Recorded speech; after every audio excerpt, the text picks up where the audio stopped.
बेसनच्या पिठापासून तुम्ही नेहमीच ढोकळा बनवत असाल, पण जर तुम्ही ज्वारीच्या पिठापासून ढोकळा बनवला तर त्याचे अनेक फायदे आहेत. का फायदे आहेत? कारण तुम्हाला माहिती आहे का, हे ग्लुटन फ्री आहे ज्वारीचं पीठ. जे तुम्ही भाकरी नेहमी बनवतात त्याच पिठाने तुम्ही ढोकळा सहज बनवू शकतात घरच्या घरी. वेट लॉससाठी उत्तम पर्याय आहे. का? कारण का यामध्ये भरपूर फायबर असतं आणि फायबर जास्त असल्यामुळे बराच काळ तुमचं पोट भरलेलं राहतं आणि खूप छान ऑप्शन आहे ब्रेकफास्टसाठी. तर कसा बनवायचा हा ब्रेकफास्ट जे पण ग्लुटन फ्री आहे, तर चला तर मग बघूया रेसिपी. त्यासाठी एका बाउलमध्ये आपण 1 कप भरून ज्वारीचं पीठ घेतलेलं आहे. हे पीठ आपण जे भाकरीला वापरतो तेच पीठ आहे. ते 1 पूर्ण कप भरून घ्यायचं आहे. त्यामध्ये 2 मोठे चमचे आपल्याला रवा टाकायचा आहे, नेहमीचाच रवा. जाड बारीक असा कोणताही चालेल, काही प्रॉब्लेम नाहीये. नंतर आपण 3 मोठे चमचे भरून दही वापरलेलं आहे. दही तुमच्याकडे आंबट असेल तर उत्तम, ह्याचा रिझल्ट खूप छान येतो. आणि जर नॉर्मल आपण दही वापरलं तरीही चालेल. आणि दही नसेल तर तुम्ही ताकही, आंबट ताकही इथे वापरू शकतात. तर हे एकदा सगळं जिन्नस टाकल्यानंतर व्यवस्थित सगळं मिक्स करून घ्यायचं आहे. आधीच आपल्याला पाणी टाकायचं नाही आहे. पूर्ण मिक्स करूया आणि नंतर आपल्याला ज्याप्रमाणे लागेल पाणी तसं थोडं थोडं करून आपल्याला ह्यामध्ये टाकायचं आहे. मी 1 कप भरून पाणी घेतलेलं आहे, पण वापरताना थोडं थोडं करून वापरते आहे. आपल्याला एकदम पातळ कन्सिस्टन्सी ठेवायची नाही आहे, थोडं जाडसरच ठेवायचं आहे हे पीठ. तर मी थोडं थोडं करून असं पीठ पूर्ण 1 कप पाणी वापरलेलं आहे आणि ह्याची कन्सिस्टन्सी तुम्ही बघू शकतात. एवढं आपल्याला जाडसर हे पीठ ठेवायचं आहे.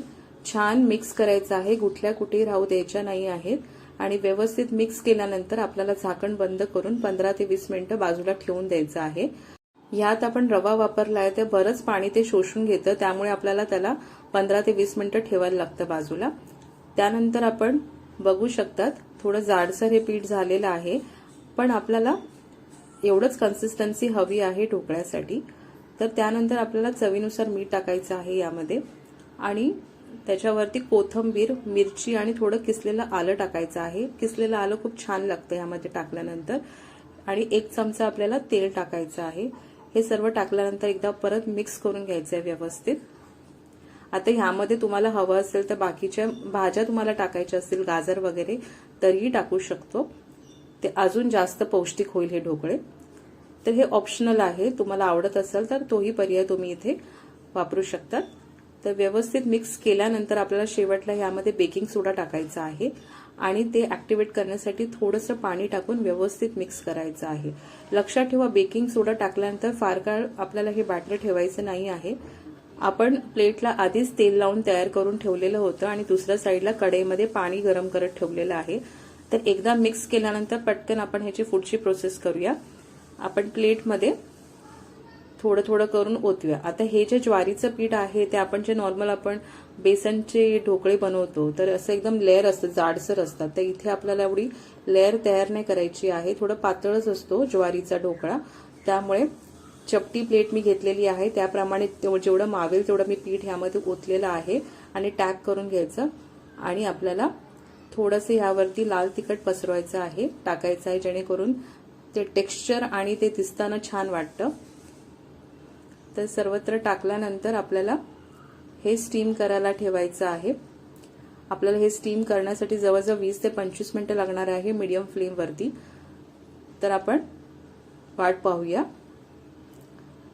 20 ते 25 मिनिटांनंतर एकदा प्लेट साईडला करून घेऊया आणि चेक करूया की आपले ढोकळे झाले आहेत की नाही.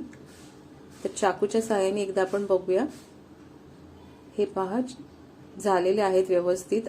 तर एकदा झाल्यानंतर ढोकळा आपल्याला ही प्लेट काढून घ्यायची आहे आणि थंड करत ठेवायची आहे थोडं, कारण मॉइश्चर असल्यामुळे ती थोडी स्टिकी वाटणार, चिकट वाटणार.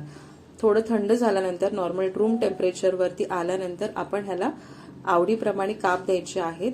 इथे मी स्क्वेअर मध्ये दिलेले आहेत, तुम्हाला दुसरा कोणताही आकार द्यायचा असेल तर तुम्ही देऊ शकता. तर कापून घेऊया आपण. हे खूप छान लागतात सॉस बरोबर आणि चटणी सोबत खोबऱ्याच्या. तर सकाळचं नेहमी इडली डोशापेक्षा हा एक पदार्थ नक्कीच तुम्ही ब्रेकफास्टसाठी ट्राय करू शकता. तर हे पहा, मी छोटे छोटे तुकडे केलेले आहेत. ते दिसायला पण खूप छान वाटतात आणि मुलं पटकन खातात. हे जरा टेम्पटिंग वाटलं ना की त्यांना इंटरेस्टिंग वाटतं ते खाण्यासाठी. त्यामुळे आता इथे आपल्याला तडका द्यायचा आहे, तर त्यासाठी मी 1 ते 1.5 चमचा तेल घेतलेलं आहे आणि त्याच्यामध्ये 1 चमचा मोहरी टाकलेली आहे. ती मोहरी चांगली तडतडली की त्याच्यावरती आपल्याला 1 चमचा सफेद तीळ टाकायचे आहेत आणि ते पण छान भाजले गेले तेलामध्ये की गॅस बंद करायचा आहे आणि त्यावरती आपल्याला 10 ते 12 कढीपत्त्याची पानं टाकायची आहेत. व्यवस्थित मिक्स करायचं आहे आणि थोडं थोडं करून आपल्याला हे तडका ओतायचा आहे ढोकळ्यावरती. इथे थोडंसं पाणी तुम्ही याच्यामध्ये वापरू शकता, साखरेचं पाणी, त्यामुळे तिखट गोड असं चव येऊ शकते ढोकळ्यावर. ती तुमची चॉईस आहे, तुम्हाला जर आवडत असेल तर तुम्ही ते करू शकता. इथे मी तसं पाणी नाही बनवलंय, फक्त तेलाचा तडका दिलेला आहे आणि नंतर मी एक पीस कापून दाखवते. कापलेलेच आहेत पण मी बाहेर काढून दाखवते. तर तुम्ही बघू शकाल की आतमध्ये टेक्स्चर जो आहे आपल्या ढोकळ्याचा तो खूप सॉफ्ट झालेला आहे. कुठेही तुम्हाला चिकट लागणार नाही. पीठ आहे ज्वारीचं, तर कसं असेल, चवीला चांगलं लागणार की नाही असं काही नाहीये. तुम्ही बनवलात तर तुम्हाला कळेल की जे नॉर्मल ढोकळे आहेत तशीच चव येते. बेटर आहे की ते नेहमीच्या ढोकळ्यापेक्षा जास्त चांगली चव लागते ज्वारीच्या पिठाच्या ढोकळ्याची. तर हे दिसायला पण इतकं टेम्पटिंग वाटतं ना, खाताना तर नक्कीच हमखास सगळ्यांना आवडेल हा पदार्थ. तुम्ही या रविवारी किंवा उद्याच हा रेसिपी करून पहा आणि तुम्ही कमेंट बॉक्समध्ये सांगा तुमचा अनुभव काय होता तो. आता ह्यामध्ये मी एक ढोकळा तोडून पण दाखवलेला आहे जेणेकरून तुम्हाला कळेल की तो आतपर्यंत व्यवस्थित शिजलेला आहे. इथे तेलाचं खूप कमी प्रमाण वापरलेलं आहे, त्यामुळे वेट लॉससाठी हा उत्तम पर्याय आहे. हा पहा, कुठेच चिकट तुम्हाला वाटत नाही आहे, शेवटपर्यंत व्यवस्थित शिजलेला आहे. तर माझ्या सांगण्यावरून नक्कीच एकदा ब्रेकफास्टसाठी हा पदार्थ करून बघा आणि तुमचे काय प्रतिक्रिया आहे ती कमेंट बॉक्समध्ये सांगा. तोपर्यंत बाय बाय.